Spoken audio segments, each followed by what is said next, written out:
32 ticks following. So they are swallowing. Monkey is swallowing. Snake self swallowing. Next, a swallow two will fly and come and swallow. You're ever swallow in a hollow gallow, making a whole lot of halabaloo. Jale kalu, we know say you chop the money some, so give me the loot.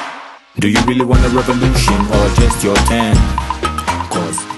Good morning and welcome to Ake Arts and Book Festival 2020 online.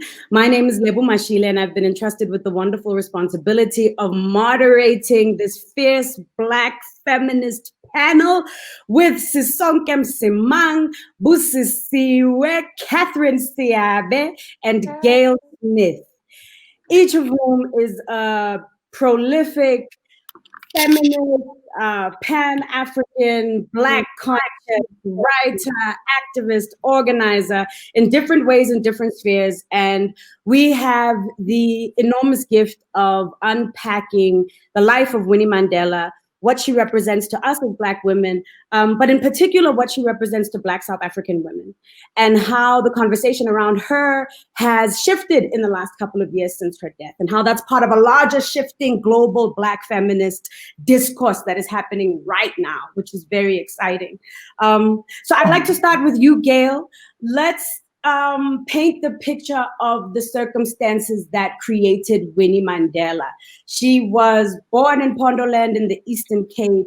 She was a daddy's girl in a very big family, Victorian mother. She was beating men from childhood. Nothing about her is typical. She was atypical from girlhood. She was a stick fighter, beating boys.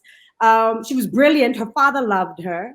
And she ended up in Joburg as a young social worker, as a student. Can you tell us about who Winnie was in Johannesburg and what was Johannesburg at that time? What was the space like? Well, I mean, Winnie came to Johannesburg. Hi, everybody. This is amazing. I'm delighted to be here. I think that the world that made Winnie Mandela was a very, very specific world. It was a world in a South Africa where Black women in particular were the unwanted appendages of Black men. So Black girls and Black women were unwanted. So Winnie came to Johannesburg at a time when there had been decades of campaigns against Black women, public vilification. It was not a safe space to send a young native girl to. And her father, knowing full well the risks, sent her to Johannesburg. So it was a very unwelcoming place for Black women, but she arrived at the time in the decade where Black women were really finding their voice politically and really challenging. So she landed here in the decade of Black women really finding a voice, number one, but really, really being quite active. So the Johannesburg she arrived in was very cosmopolitan. All of the country's elite were attracted here. And she arrives and lives in this hostel in Johannesburg. And that's really the incredibly hostile environment. And the thing about it was that she was the first ever rural student admitted to the Jan Hofmeyr School. She was the first of her name, literally. They didn't think that a rural girl could cut it. They didn't think rural native women were worthy of anything. So they took a chance on one rural native place, and her father saw the place in the paper and applied for Winnie because he knew his girl could do it. So she was the first already by just arriving there. And of course, they had zero confidence in her ability, right? She was a rural native, a red blanket native, as she was called. And she defied all of their expectations. She blew them out of the water. They didn't give her a bursary because they didn't think she would make it. Columbus had to pay. Her sister drops out of school so that Winnie can, Columbus can continue paying. And within 6 months, she had excelled to such an extent that she was given a full bursary by the Jan Hofmeyr School. They just did not expect this rural native to do what she did. So the Winnie that arrives here is very country girl, but very, very aware of politics, because of course, Columbus Madikizela was a very adept man at managing his co-option as a chief and his resistance. So he taught Bantu education syllabus at school, and he came on and taught his kids the politics of his country, of his area, of Pondoland. So she came here with an awareness of how to both accommodate but resist. So she arrived here with quite a finely tuned sense of what was needed for her to survive in Johannesburg. Thank you for that. Sisonke, who were her peers at the time? Who were the other women in the Black activist, feminist spaces in leadership who she would have encountered, or who were working in that time, shaping thought, shaping what people were doing? So she, as Gail has beautifully painted, she comes to Johannesburg, enrolls in this school, but she's in a milieu in which Johannesburg is changing. The Defiance campaign is underway. The kind of political activism of urban Black people is really taking off, and the African National Congress, which until throughout the 1930s was a relatively mild, often characterized as a letter-writing campaign. People who were very elite Black people who were scared to rock the boat too much. And suddenly the ANC is becoming more and more militant. It's becoming this space where Black people are really pushing boundaries. Still using very elite strategies, but it's becoming a place where Black people are pushing boundaries. And of course, in part because of Nelson Mandela and the Youth League leadership that's beginning to emerge there. Mm-hmm. But in any case, when Winnie arrives in Johannesburg, she immediately falls in with women who are trade unionists, with women who are affiliated with the worker movement. So she meets a young woman who at the time is not yet Adelaide Tambo. Her name is Adelaide Chikudu. She meets Ruth First. She meets Albertina Sisulu. She meets a whole range of women whose names we now know. But essentially, she's very tied in with women who are active, who are very much like her, first of their kind. And this is very much what influences her thinking. In her early years in Johannesburg, she's very much influenced by a group of women who are just like her, very smart, very outspoken, some of whom have grown up in and around Joburg. So they're a little bit more, with it than her in that sense. Yeah. This is so interesting. And then Busisiwe, she encounters this man called Nelson Mandela, this hunk of an activist in Sophia Town, older than her, has been married, has been around the block, has got some kids. But I mean, the picture that it's sold to the world is that Winnie Mandela became something when she became his wife. But the truth, the story, the facts that have been illustrated by Sisonke and by Gail is that these were two phenomenal forces colliding, and history wants to eclipse the one at the expense of the other. And that happens a lot, Can you talk to us about that? So there is, the beautiful Winnie at a bus stop ready to go and, do the things of the day of being a social worker and continue with the life, and passes Mandela in a car, and he sees this woman and he decides that's her. That's the woman that he is essentially going to live with. That's the woman he's going to marry. And at that particular point in time, that is when the Winnie Mandela that we have come to know is essentially born. A lot of people assume that, Winnie was created by Mandela, or the person that she became was because of Nelson Mandela, without having or taking into cognizance the fact that she had her own identity and she had her own activism way before she even met Mandela. So she meets Mandela, and at that particular point in time, she falls in love with him. I mean, who would not? Did you guys see that in his day? It was hot. No, I'm not going to hate on the girl. She meets that and she falls in love with him. And I think more than anything, she also falls in love with the man I believe she saw he had the potential to become.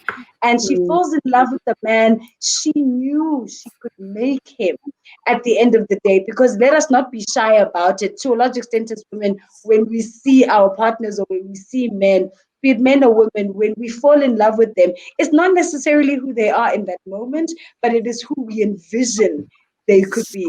And I think when Winnie has these conversations, or when she was having, that courtship phase with Nelson Mandela, she could see that he had the potential to become a great leader, and she wanted to be able to influence a lot of who he would become, and influence the story that they would tell together as a couple.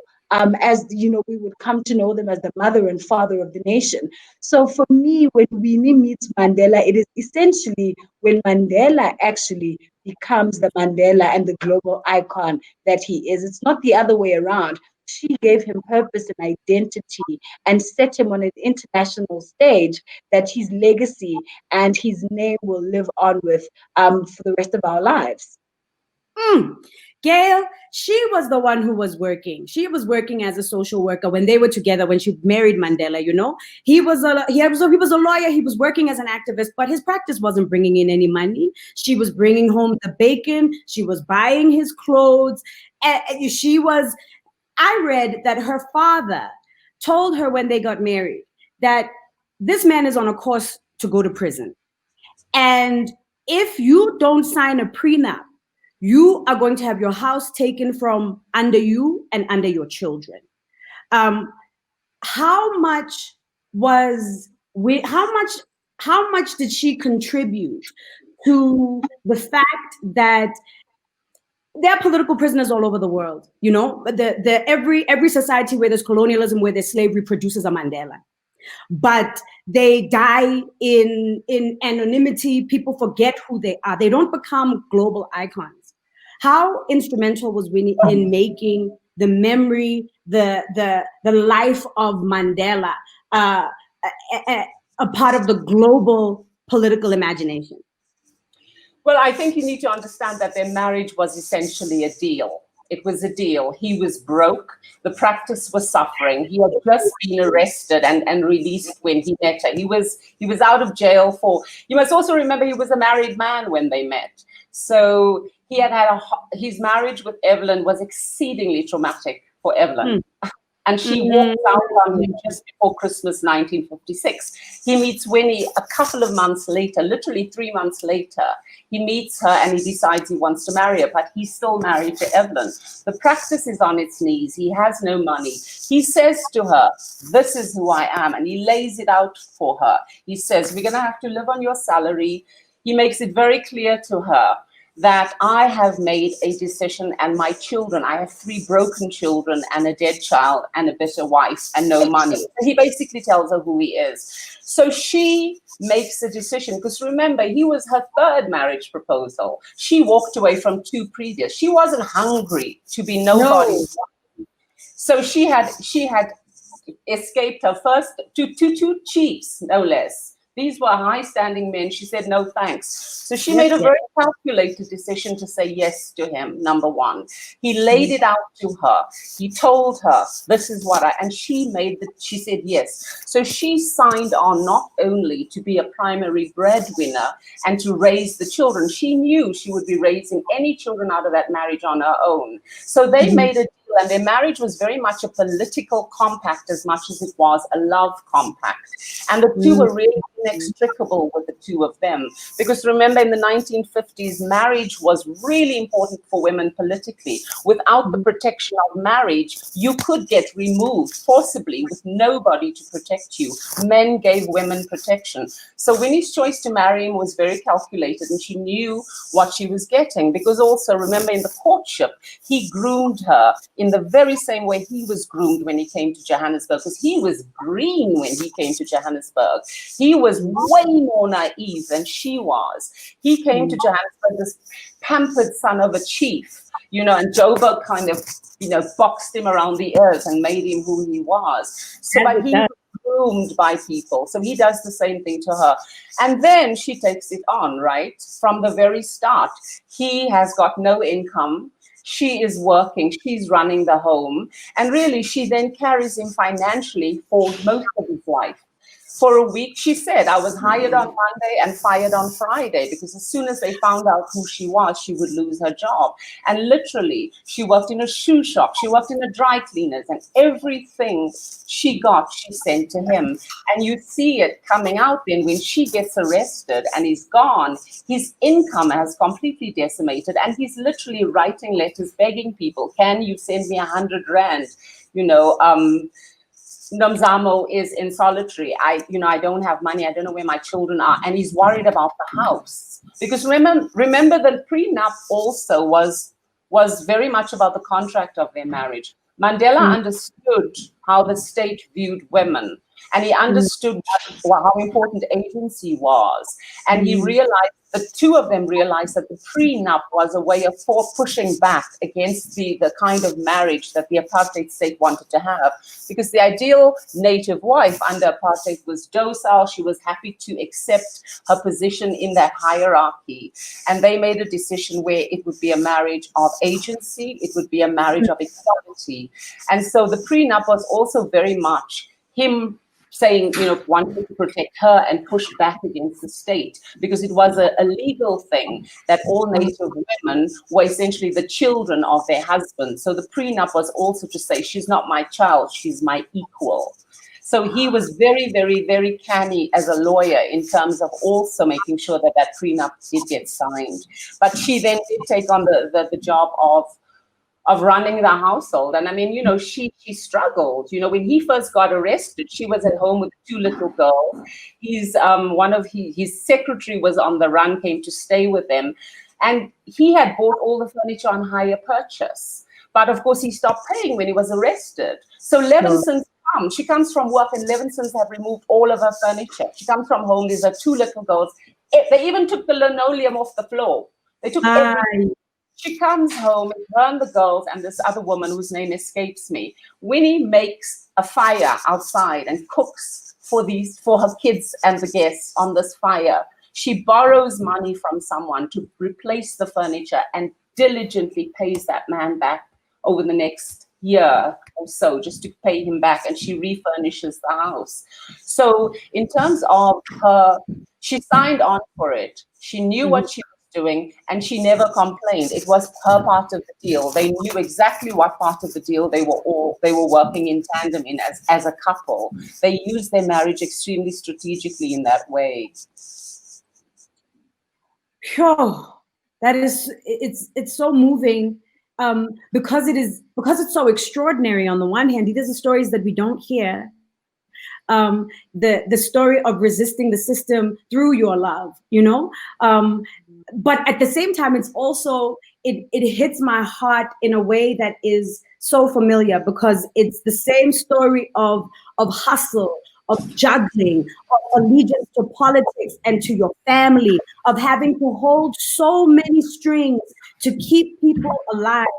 And this is why Winnie matters so much to us. I want to come to Sisonke, because that example of the South African woman who has to deal with the trauma of the system on her own body and on her own life, who still has to keep people alive, who still has to keep a man alive, who still has to just carry on and function through all of this trauma. It's the story of all of our mothers and our grandmothers, and it's why we look at her and feel so protective of her. Can you riff on that, and on how far the state went to brutalize her, and also as an example of the brutality that was meted out against millions of South African women? So I think, Lebo, this is such an important point. Just to go back to some of what Gail covered just now as well. I think it's such an important reminder of how much the relationship between Winnie and Nelson is a relationship of equals. I think that often escapes people, but it's a really important piece of the puzzle, and it explains a lot of things that happen subsequently as their lives unfold. But the notion that they are equals means that, and I made this point many times in my book, is that she chose him as much as he chose her. So in fact, Winnie sees Nelson long before he's seen her. He thinks that he sees her first, but she saw him first.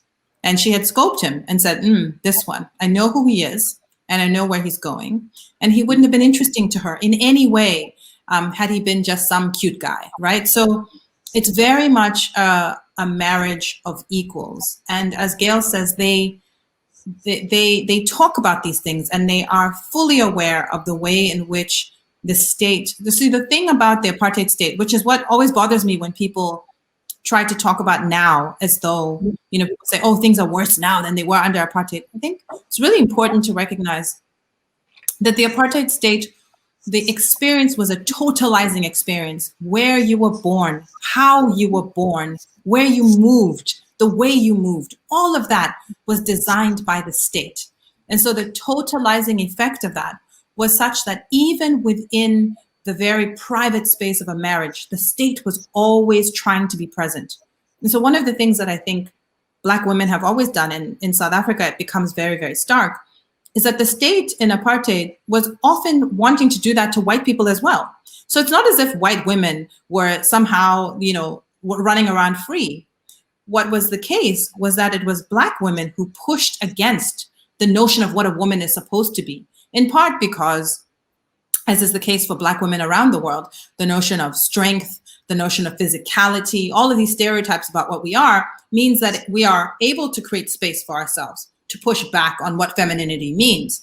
But certainly in the case of Winnie Mandela, we see a woman who is able to use that private domestic space that she has with her husband to negotiate as an equal. So that's just one thing. I think to speak to your question, this is why she is so interesting to all of us and why she's such an important figure, because to the extent that it happens to her, it happens to every Black woman living in South Africa. And those white women who are progressive enough to see it also understand that this is exactly what is happening to them to a lesser form, that they are decided upon as women who are fragile, women who cannot think, women who cannot work. And here is Winnie Mandela doing all of these things, working, hustling. And then, of course, she's punished for that and she's put in prison. And what is done to her within the confines of prison, I find very difficult to talk about. And I think it's really important to reflect on both the brutality, but also the extent to which that brutality later gets used against her by people within her own party, as well by her enemies, as well as those who love her, to say she was so brutalized that she couldn't think anymore. She was so damaged that that's why she becomes violent. And we don't need those narratives to explain why in a violent conflict, in a violent context, men are violent back. You punch me, I punch you back. So why must we now use what has happened to her in jail as some sort of cover to explain her rage? Her rage needs no describing. So while it is true that she is tortured and abused and brutalized, it is also true that she punches back and that she was always the woman, as we have described in her upbringing, who stick fought with men. You said it when you started this, Lebo. This is a person who before brutalization is able to fight back, who understands her history and understands the place that Black people have always played in struggles for resistance. So she knows that already coming in. So I find it complicated to talk about her torture as a cover. And I also find it complicated to talk about her torture because I think violence against Black women is too easily put in the world. So I want to protect her. I want to recognize that it happened, but I want to protect her from people ascribing too many meanings to it. I don't know if I'm explaining myself well, but I always get it's complicated. It does make a lot of sense what you're saying. And I'm so thankful that you said that. And that has been consistent in your public offering. I've seen you tweet that we don't owe anybody our suffering. We don't have to experience trauma and then explain that trauma to the people who traumatize us. I appreciate that.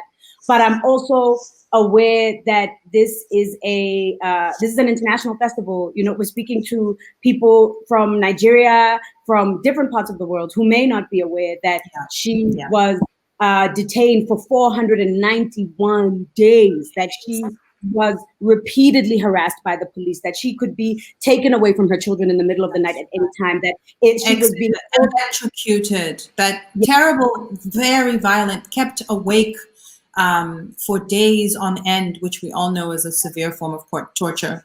So she absolutely was dealt with the harshest brutality and treated in a way that many men were not treated. Not only are not treated, but again, in the context of the freedom struggle in South Africa, it's really important to recognize that many people were brutalized, but Yes. many people, many men in particular, who have a lot of things to say about Winnie Mandela, themselves were not subjected to the same level of brutality that she lived through. And sometimes we lose track of that as well. And that this is a global experience. I mean, there's the story that's doing the rounds now online about the forced vasectomies on the women who have been detained by ICE in Georgia. The doctors who have come out and said that they've had to do, not vasectomies, sorry, hysterectomies, the forced hysterectomies on immigrant women who are trying to get into the United States of America. And interestingly, the men, they didn't do vasectomies on the men, but they'll do hysterectomies on the women. And we know that this has happened also in South Africa, people like Basson. I want to come to you now, Busisiwe, and talk about violence as a language for women. You know, Winnie, when people talk about Winnie, you know, the first thing that they always say is that she's complicated, she's controversial, you know, which is kind of a, you know, it's like a way of masking the fact that she's committed some cardinal sins, right? And I'd like to unpack those cardinal sins with each of you, starting with being a violent woman or using violence as a tool. You know, Winnie said, we, with our matches, with our matchboxes, we are going to liberate this country, and said it wearing military fatigues. I'm wearing my combat jacket in honor of Winnie today. Babes, I see you. So women patriarchy meets out violence incessantly at every level against women. But we become a problem when we use violence as a tool. And we become an even bigger problem when we are good at it. We become an even bigger problem when we like it, when we use it deliberately.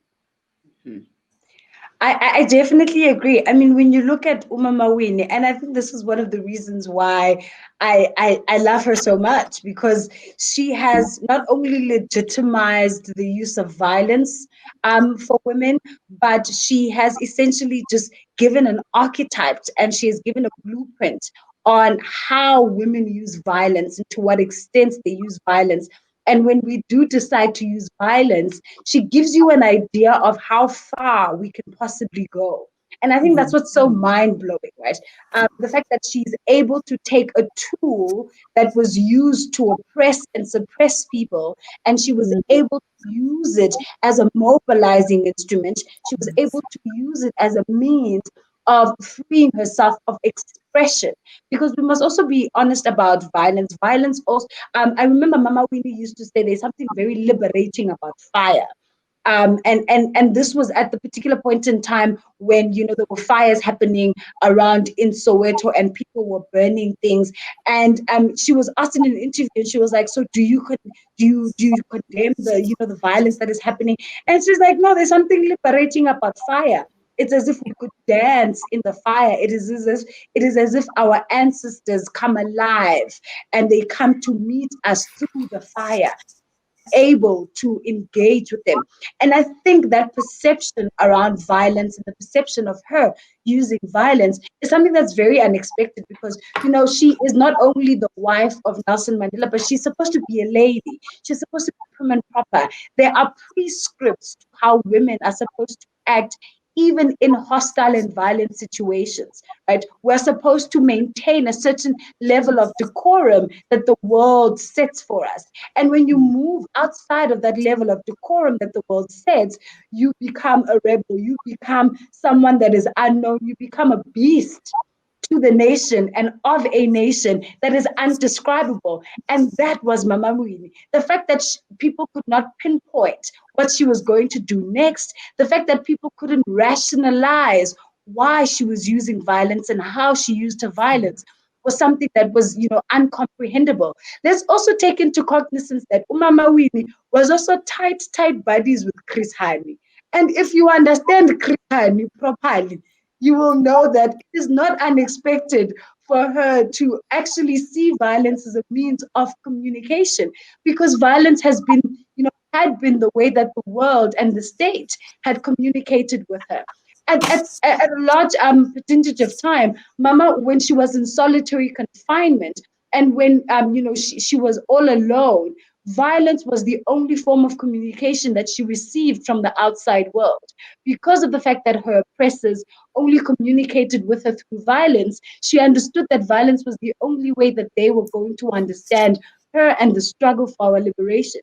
So for me, she didn't only legitimize it, but she was able to present it in such a structured, unstructured way that she became elusive, and the elusiveness of her violence was what was dangerous, because you never knew what was going to happen with Mama Winnie. At some point in time, when the ANC was banned from having its activity, Mama Winnie was the only person who could go to a rally or to go amongst masses of people wearing ANC colors, and the state could not do anything about it. That was unheard of in South Africa. No man could do that. No man could stand in ANC colors and shout freedom to the people. No man could say, Amanda, we're going to do ABC 1, 2, 3. But Mama was able to do that because of the fact that she was able to legitimize herself using the same tools that the master had used to try and oppress us. So for me, her use of violence and her use of militancy was very important, and it was able to get the struggle to the pinnacles to which it got to. I mean, the Kennedys would not have come to South Africa to visit her in Brandfort had Umama not been the violent, ungovernable, unruly, and essentially just boastful person that she was. They wouldn't have. The sanctions against the apartheid government wouldn't have been there, and Mandela would have died in prison. I think people don't understand the situation at that particular point in time. Mama's actions and who she was saved a lot of prisoners' lives at that particular point in time. Because you must understand, had they known, had they killed Nelson Mandela in prison, had they killed O.R. Tambo and everyone else, they understood the fact that there would be violence that would ensue, that would supersede what they had seen from Umama, because the nation was watching Mama instigate moments here and there and little pockets of violence. And, I think her violence was able to protect a lot of the men who would then come out and vilify her in the end. Fire.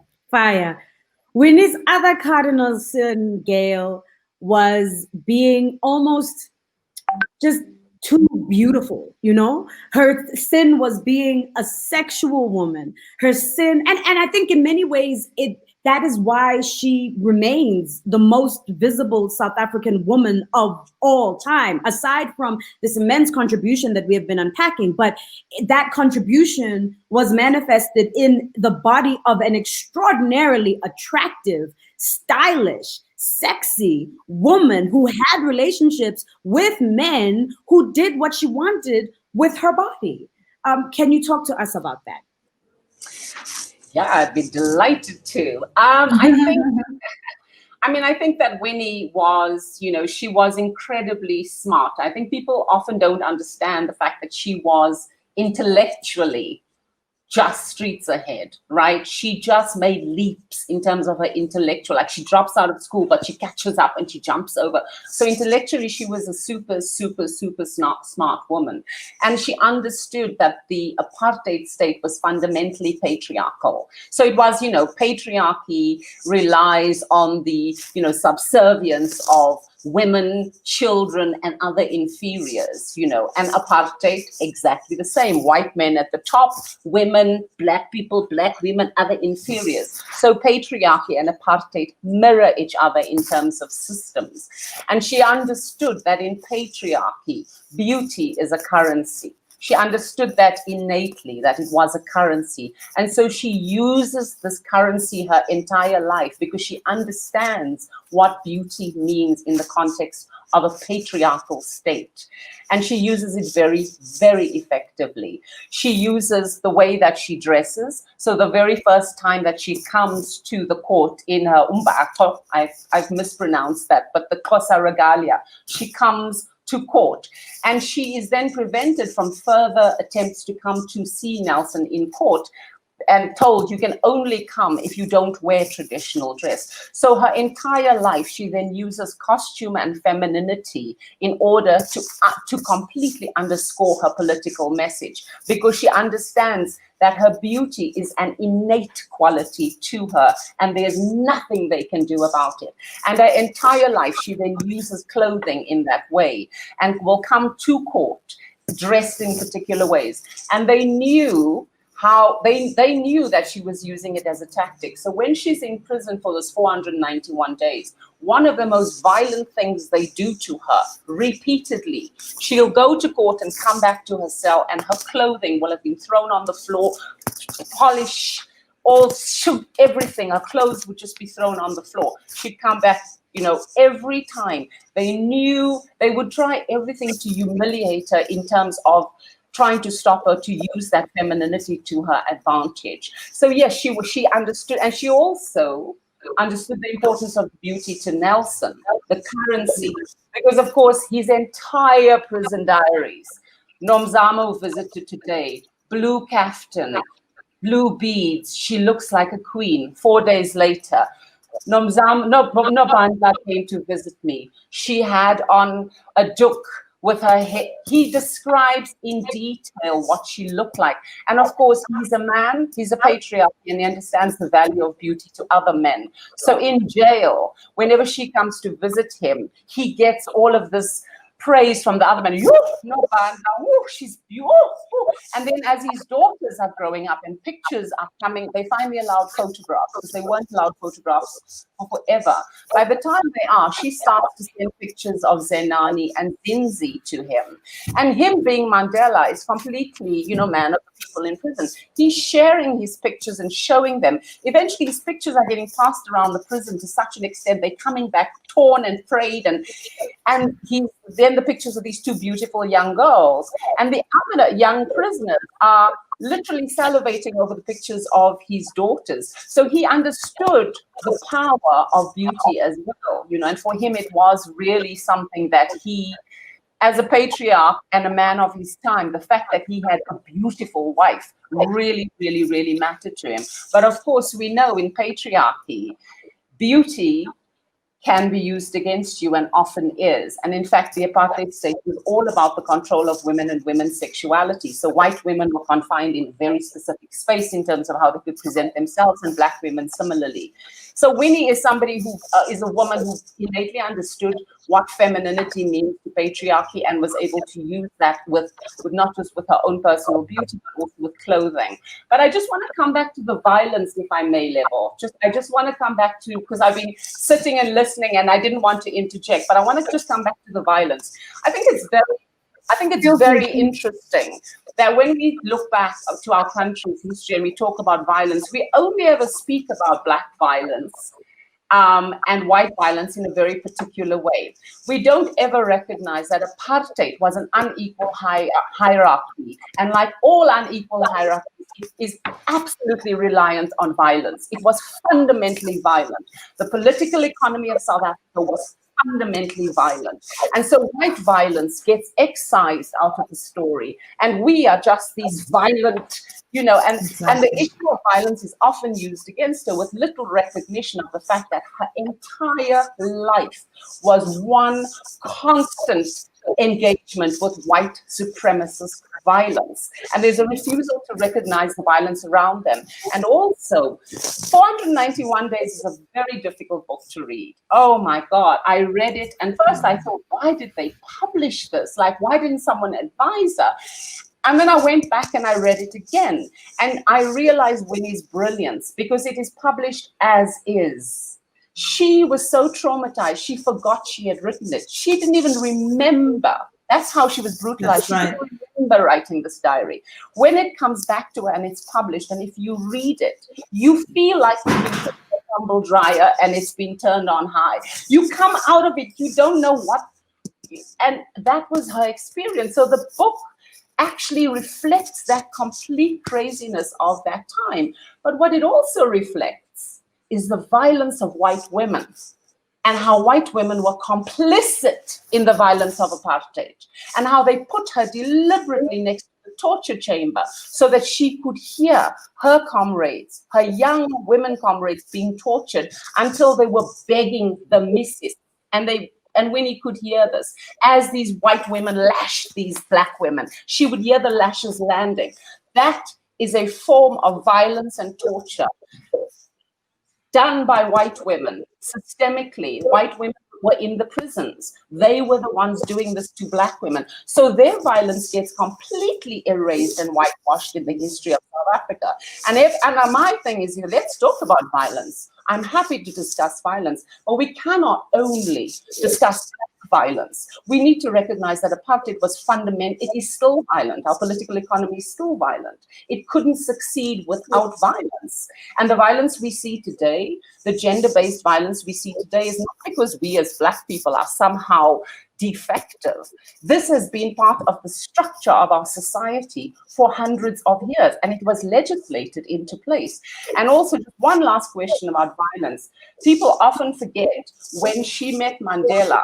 It was 1956 or 57, but he had just gone through Sophia Town was a breaking point for Nelson Mandela. It broke him. That was the moment he realized that violence was the only way. And he had a cleavage from the ANC because the ANC was really not wanting to go for, the old guard were not wanting to go for violence. But so he loses his marriage and he loses Sophia Town in that same year. And Sophia Town, because he was a lawyer, so he's fighting the case in court while the state unleashes the army and destroys Sophia Town. While he's trying to get legal recourse, and that's when he realizes the constitutional and legal approach is never going to work. And as he watches these bulldozers come in, he decides for himself, violence is the only way forward. And so by the time she meets him, he has made a very critical decision about the role violence will play in his own struggle. And that is part of the deal he communicates to her when they meet. So when she marries him, she is already on board with the fact that this is not going to be a nice civil little fight. This is going to be an engagement. And the other thing is that one of her favorite teachers at school, would always talk about the liberation of South Africa. He would always talk about Otto von Bismarck, who said the liberation of Germany would only be achieved through blood and iron. And he would be saying this as he walked along, blood and iron, blood and iron. So Winnie comes to Johannesburg, meets Mandela, and is already completely aware that her liberation and the liberation of her people will only be achieved through blood and iron. So when she marries him, it's a marriage of blood and iron because they both understand that violence is inevitable. And remember, she's marrying a man who essentially is on his way to be hanged because he was on trial for treason and the penalty was death. So when she marries him, she knows, I've got a short space of time with this guy. He's likely to get hanged. And the only reason they didn't get hanged, of course, is because of the international pressure. So I just wanted us to come back a little bit to that violence because we have to recognize that people love to talk about the violence and they love to talk about the necklacing and black violence, but they don't ever talk about what catalyzed that violence. And it was a response to a profoundly violent state in every way. You're a genius, Gail. Thank you for making that point. I feel so privileged to be in conversation with all of you. You're so brilliant and necessary. This framing of her is essential and nourishing.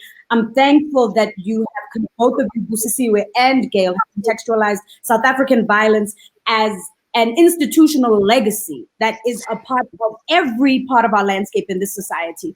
And one of our other really dodgy institutional legacies that is part of our landscape is corruption. I want to come to you, Sisonke. We in the framing of corruption in South Africa, like violence, corruption is a black problem. The fact that our leaders are unethical is a black problem. When we talk about, now I want to get into how the mainstream media, mainstream memory, including the African National Congress, has participated actively in the erasure and the vilification of Winnie Mandela.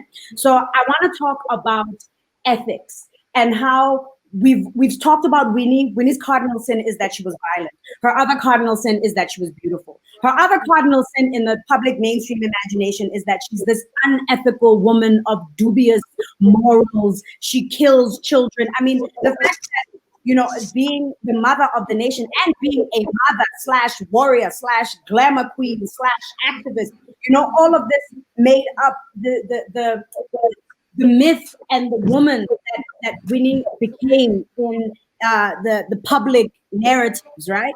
And then she gets accused of killing a child.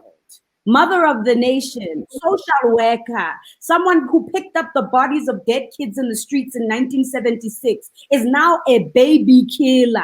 And this is a Winnie problem. Né? Winnie's ethics, Winnie's corruption, Winnie, the fact that Winnie kills kids, Winnie has a problem with her morality. It's a Winnie problem. It's not a South African problem. It's not male leaders don't kill people that they're not supposed to kill. Male leaders don't have problems with money. Can you talk about that? Yeah. So I think it goes back to this point about the unequal playing field in which we even have the conversation that Gail was just bringing up right now. So part of what is brilliant about Winnie Mandela, of course, is that she's fully aware of this all the time. So she always knows, and she knows as she goes into the Truth and Reconciliation Commission, that what happens is that Black violence is spectacular and white violence is taken for granted and bureaucratic. And so you always see Black violence and you never see white violence. It's hidden at the border. It's out of view. It's not telegraphed. It's not photographed.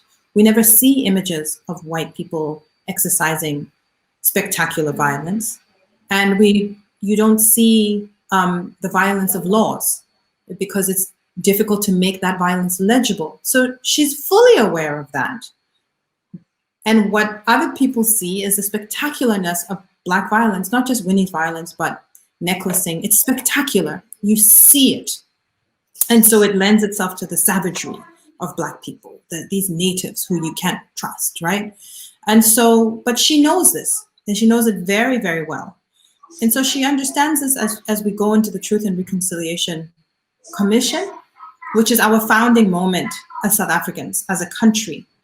Around the world, the TRC is heralded as this incredible invention, this way that South Africans invent to talk to one another about the past and what's happened.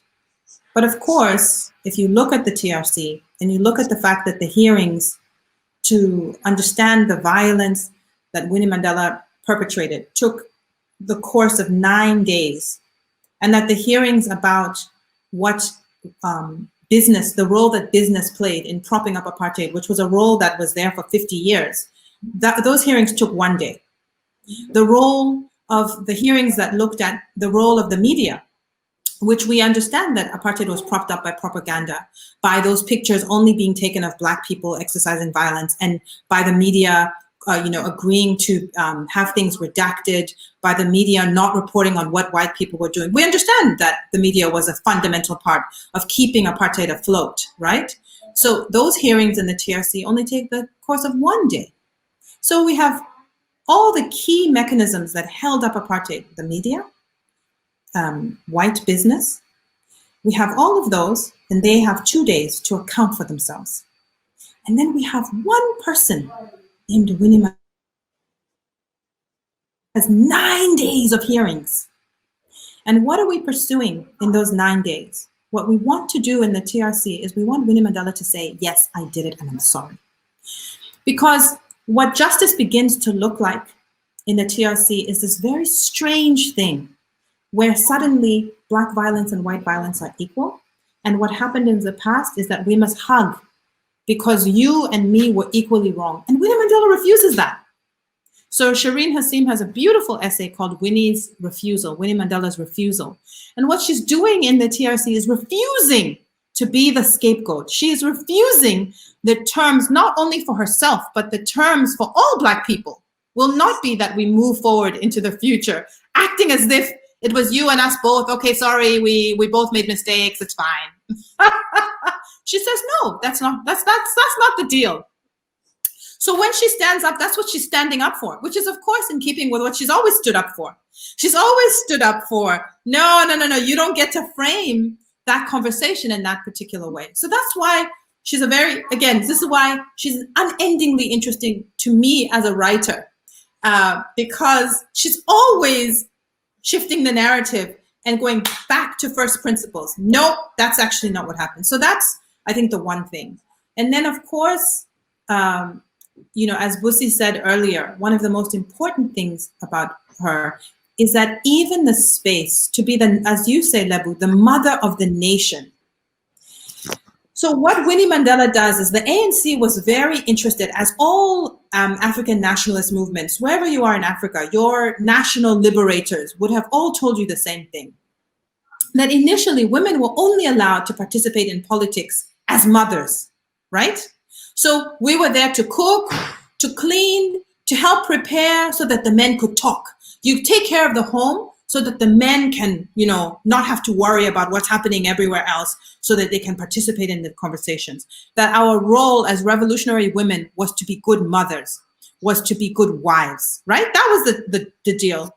So Winnie said, yes, okay, I accept that. That's a great, you're absolutely right. I will be the most beautiful, and I will also be the best mother. And what kind of mother would not kill for her children? That's how she opens up the space and makes motherhood a radical concept. Which mother would not kill and die for her child? She reframes maternity. And then what she's doing in that moment is she's opening up the space for the women fighters, for the women to hold guns. So women in Konto are not possible without Winnie becoming the one who stands in court with her fist up, without Winnie saying, I am the mother of the nation, and the mother of the nation fights. So she's constantly, as Gail said, she's brilliant intellectually, and her intellectual contribution to the struggle, I think, doesn't get enough credit. So she does the same thing, and so she does the same thing when it comes to questions of corruption. What she's saying is this entire truth and reconciliation process, if it doesn't question the entire framework of apartheid as a system which economically advantages white people merely for the fact of their whiteness and disadvantages Black people merely for the fact of their Blackness, if we don't deal with this right now, we will never deal with it. And so we are reaping what we sowed in the TRC by having a process that acted as though what mattered was the actions of individual Black people and individual white people more than the collective experience of what that system meant for all Black people and all white people. So that's why our conversations about corruption, white people can continue today to say, oh, yeah, I'm so angry about corruption, because they've never acknowledged the fundamental corruption of their entire system that they invented and created. And we didn't hold them to account for the money that they stole from us. Boo! Yes. Fire, burn them, fire, flames. Hey, Busisiwe, I want to talk to you about erasure, about how far the system, patriarchy, media, history, political systems go to erase the political contributions of women, of Black women, of African women. How Winnie becomes almost like, the archangel, the archetype of that kind of erasure.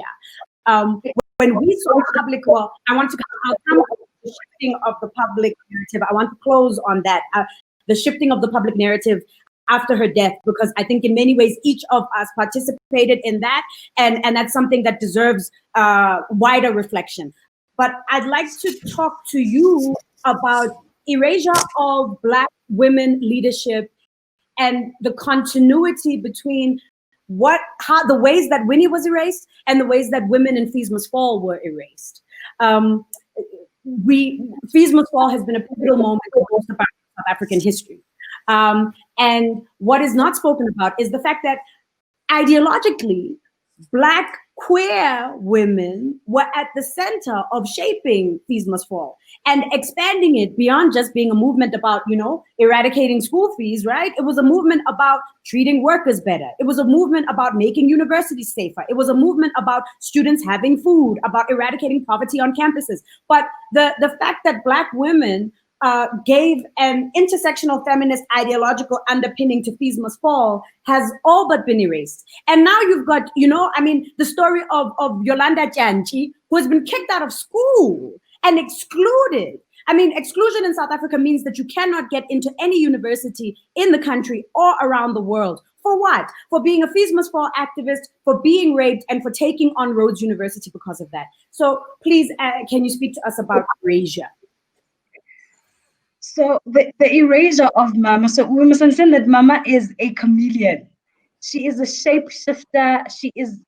She's like a miracle worker in my eyes. And she's a shapeshifter, and this feeds back into, the beauty element of Mama as well, in the sense that when you aren't confined, or when the system is unable to confine you to a particular category or put you in a particular box, when it is unable to control how you are perceived in society, when they're unable to control how you contribute to society as well, and how you influence society, then you become a problem.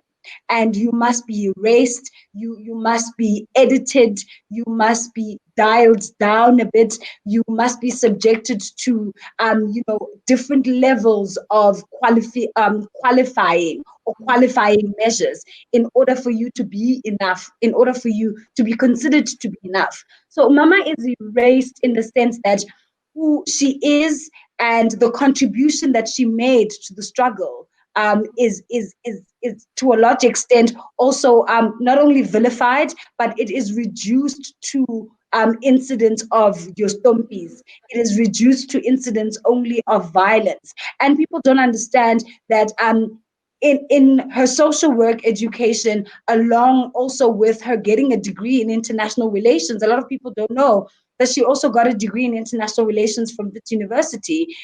She was able also not only to cement her ideological positioning, but she was also able to present them in a way that would inspire future generations. Now, what you don't want to do is you don't want to take a chameleon and put them outside, right? Because a chameleon outside will be able to adapt to whatever environment you put them in. So you need to be able to put them in a cage and put them in a corner somewhere. And Mama refused that. And this is where the project of Erasure comes. The project of Erasure is there to present a docile, a very submissive, a very underhanded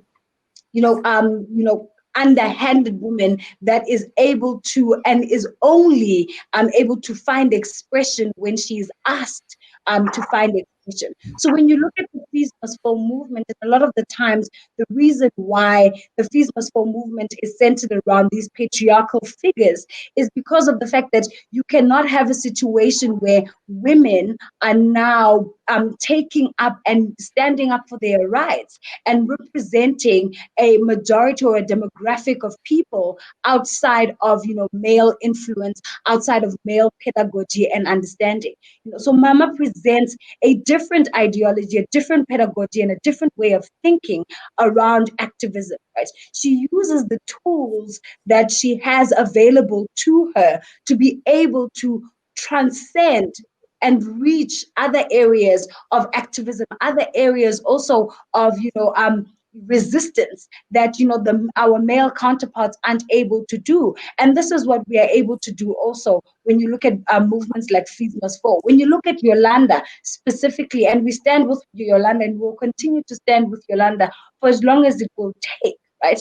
And this is because of the fact that when you stand up to a system, when you stand hierarchy, when you stand up to white monopoly capital, when you stand up to the order, to the world order, and you choose to identify yourself as an individual that represents a collective of people who are oppressed and repressed, you're going to be erased because we don't want you to influence others that will come after you. But unfortunately, what they didn't realize is that in erasing Mama, we would want to understand why she's being erased. And by wanting to understand that, they would be replicating her. right? They would be reproducing the same thing that they want to erase. Because we must all be honest, we're very curious about things that we were not allowed to see. Remember the point in time when we were kids and they'd be like, no, you're not allowed to watch ABC. You want to understand, why am I not allowed to watch ABC? Why am I not allowed to read 1, 2, 3? Why am I not allowed to say XYZ? And that that mysteria around her, kind of segregation of Mama Winnie and who she was and who she became very interesting, to the extent that it surpassed even the attempts of erasure, because the media tried to paint her in a particular light, but because of the fact that we had other people who had engaged with her and who knew the truth and were with her in the struggle, who were able to say, no, this is not the Winnie that we know. This is not what happened. You are lying here. The call-out culture is very important in activism. And I think this is why Fees Must Fall also becomes such a controversial space, because we had a situation where, we had an entire feminist brigade that called out erasure, that stood there and said, no, what you're not acknowledging is, you're not acknowledging Nompendulo Mkhatshwa, who is a Black woman who is standing up for a lot of what we as Black women in institutions of higher learning want to be represented as. We are not getting something as simple as sanitary pads when condoms are for free in our toilets. We don't get, free healthcare in our clinics.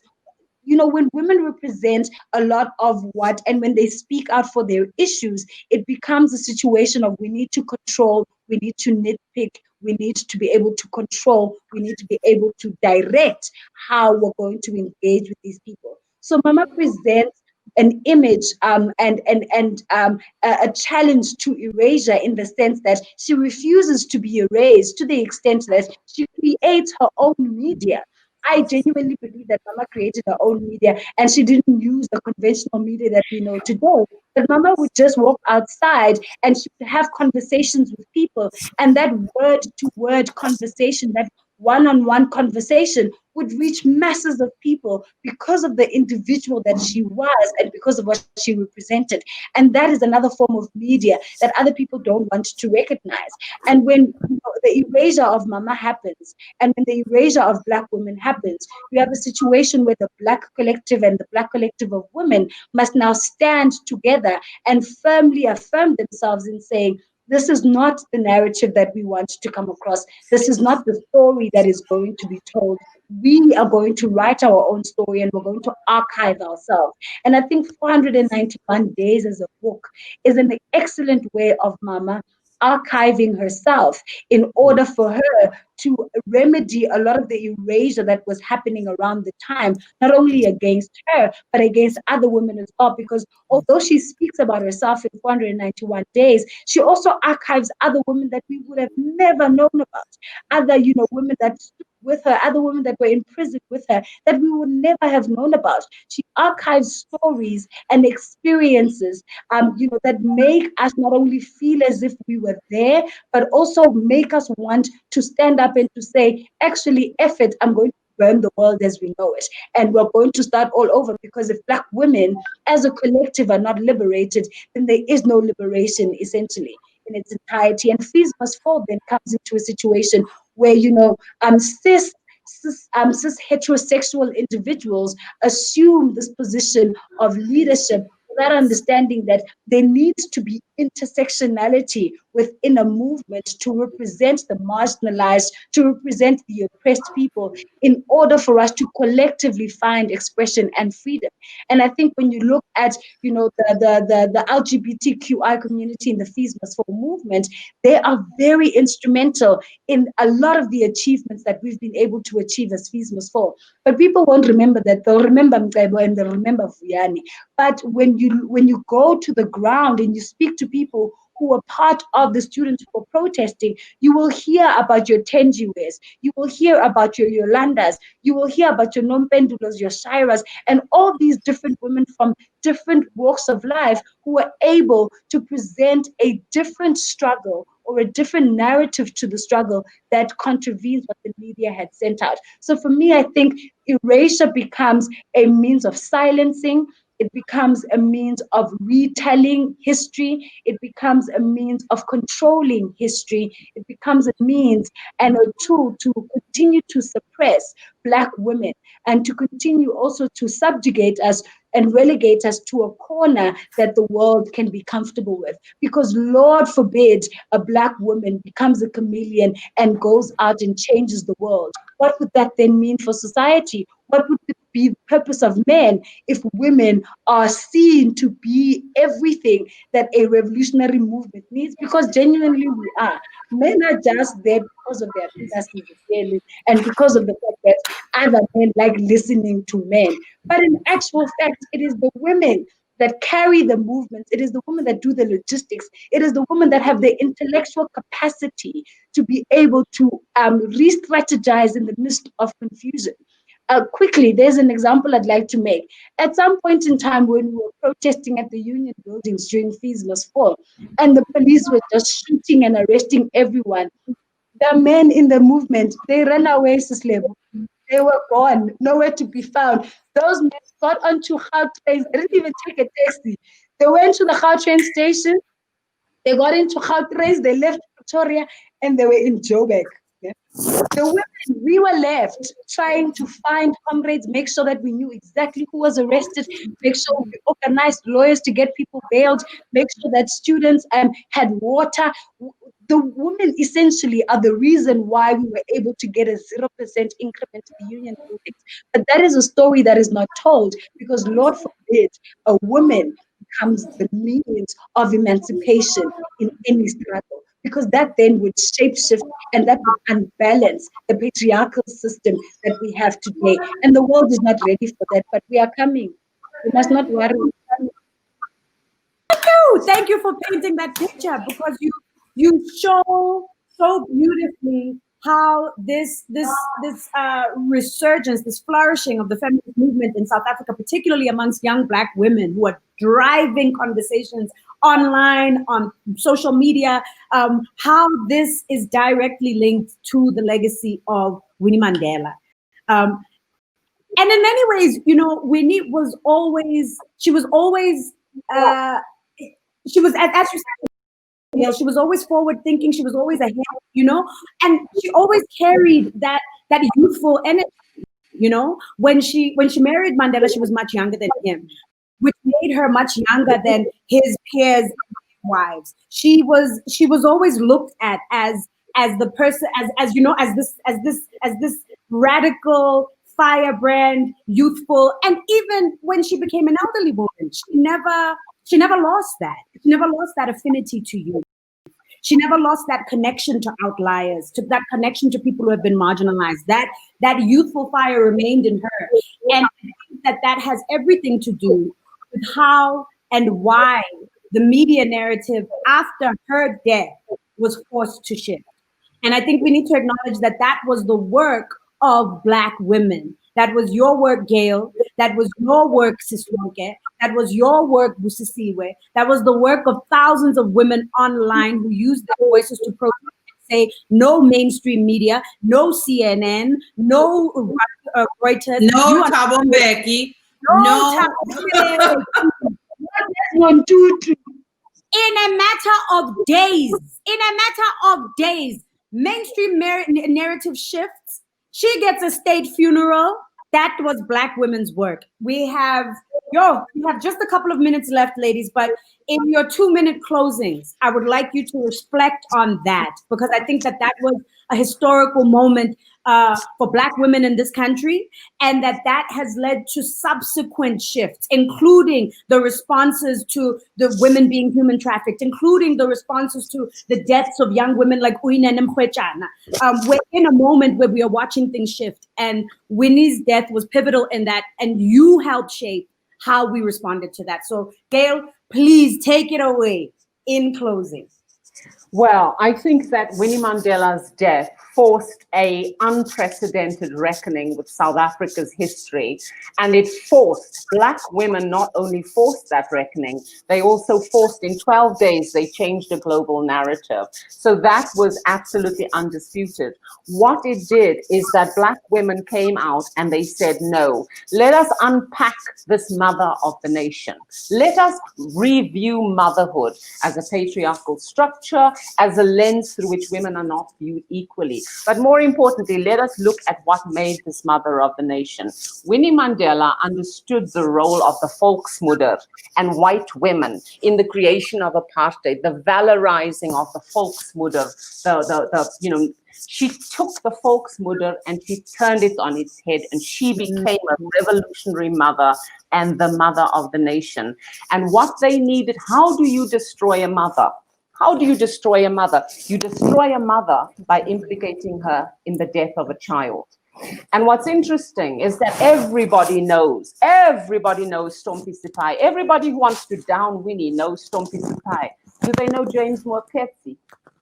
Do they know any other name of the thousands of Black children they killed? But they know Stompie Sipai. Of course, they don't know James Mwaketsi. It's the same guy. That's who he was. Winnie knew James Mwaketsi. And that's my question always. When people say, didn't she kill a child? And I'd say, yeah, can you name any other children killed by the apartheid state? And people invariably can't. And so for me, the biggest takeaway is before you tell me she was a child killer, explain to me where the responsibility for the white men lay who put a vulnerable child in a situation knowing he would be harmed. If I put a child in the middle of the highway and that child gets run over by a Mack truck, am I not equally culpable? I think there's been a whitewashing of history, and Winnie Mandela's death was a pivotal moment where Black women said, we will no longer whitewash history, because in whitewashing history, white men get away with murder, literally. White women get a pass, literally.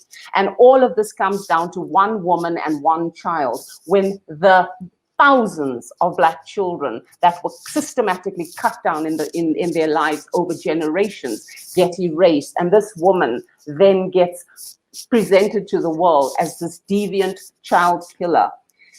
And that for me is what her power ultimately was. She took the most central symbol of Afrikanerdom and she twisted it to her own ends and became a revolutionary woman. And strategically, they knew they had to kill that mother. And so James Mwaketsi was a pawn in this. It was not incidental. It was not incidental. It was set up and it was staged, and they understood the nature of the violence that they were creating all over, that there would be a detrimental impact and the blood would splash back on Winnie. But let us look broader. Who else has got bloody hands around her? And before you call out Stompie Sipai, you better come with some other names. You better come with some other names going back generations.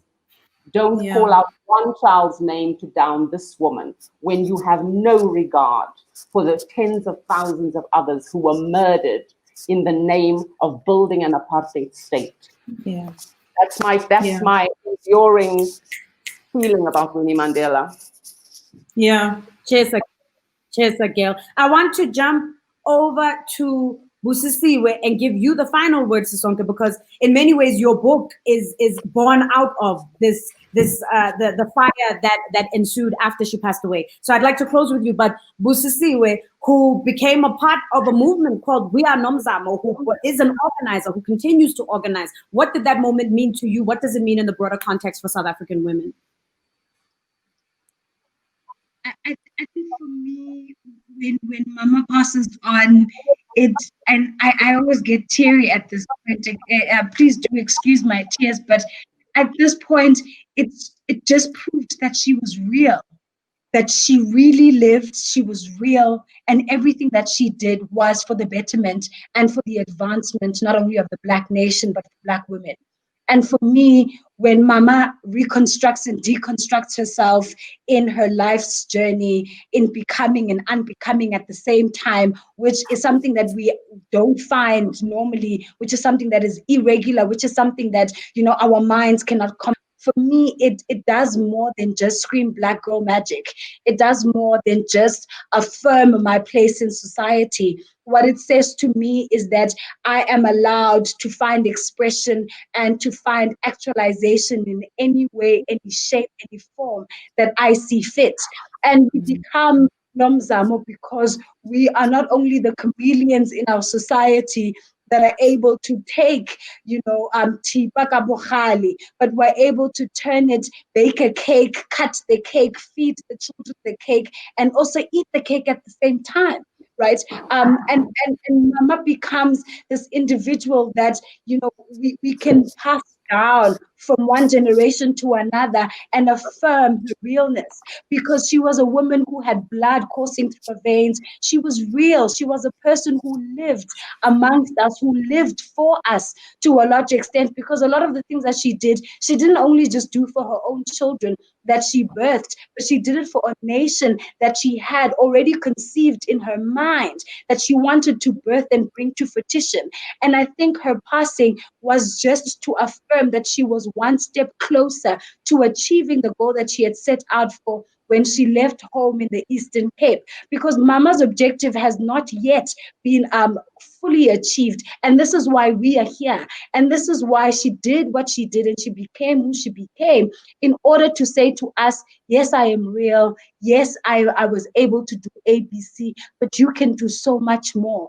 A lot of people like saying that Jesus is considered to be the greatest revolutionary that ever walked. And I beg to differ with that one. I would put Mama right there next to her, because the same kind of inspiration and the same kind of motivation that Mama gives, Black women and women across the world and the continent as well, is the same kind of, energy and motivation that I believe we will give generations going forward. She has started something. She has sparked a light that essentially cannot be burnt up. It will never go out. And I think that is why I appreciate the woman that she was, in all her contradictions. I would not want her in any other way. If she killed Tombi, it's fine. We are supporting that. Even that one, we are behind it. And because, I know. But to be clear, wait, whoa. About Mama, guys, I'm so sorry. I'm just gonna leave it there, and I'm gonna give it to Sisonke. But yes, I think Mama was essentially who she was supposed to be, and she has inspired many more generations who are going to do worse. If people think Mama was a problem, I'm here. Wait for me. We are there are many problems. What's so interesting? I'm so thankful that you said that, because I think a lot of people think that Black women's loyalty to Winnie Mandela is irrational, especially when we make statements like that. But that is backed up by experience. It is backed up by an understanding of her complexity. It is backed up by seeing what she went through. Sisonke, on the subject of the resurrection of Winnie Mandela, I think resurrection is a very interesting word and a concept in a place like South Africa, where we have a deep understanding of ancestry as an active existence.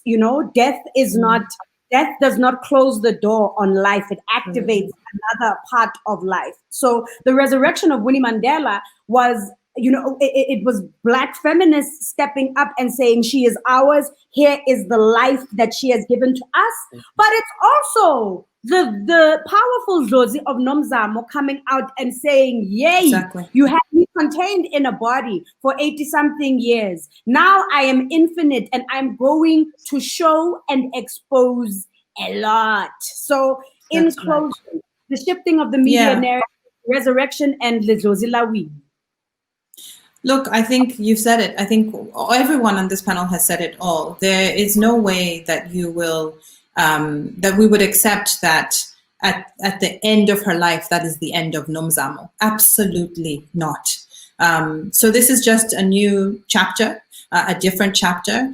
I think it's really important to recognize that when we talk about the erasure of Winnie Mandela, it's not simply about making history, trying to make history clean. What we're trying to do when people try to erase her is that they're trying to erase what they did too, right? The wrongs that they did, It is an attempt to pretend that those never happened because she called them out on it.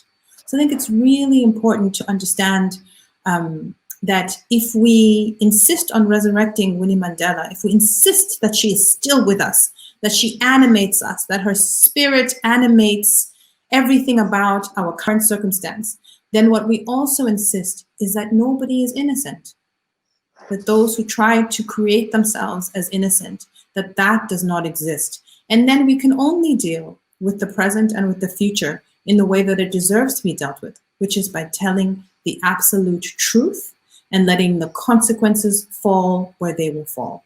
And so I think that's all we can say about Winnie Mandela. She told the truth. Always, she told the truth.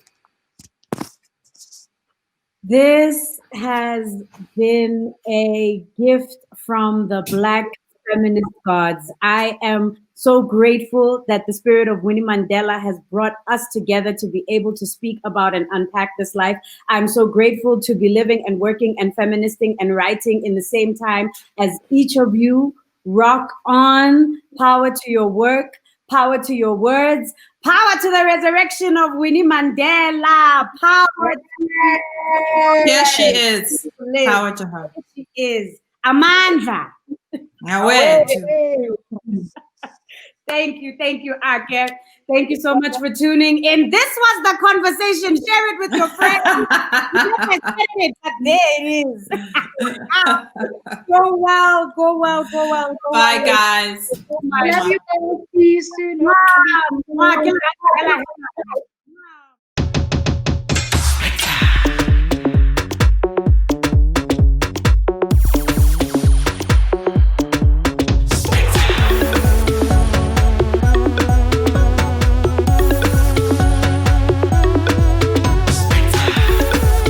That 5 minutes madness only you can understand. Visit myspectre.com to get your Spectre experience. Spectre, loans in 5 minutes.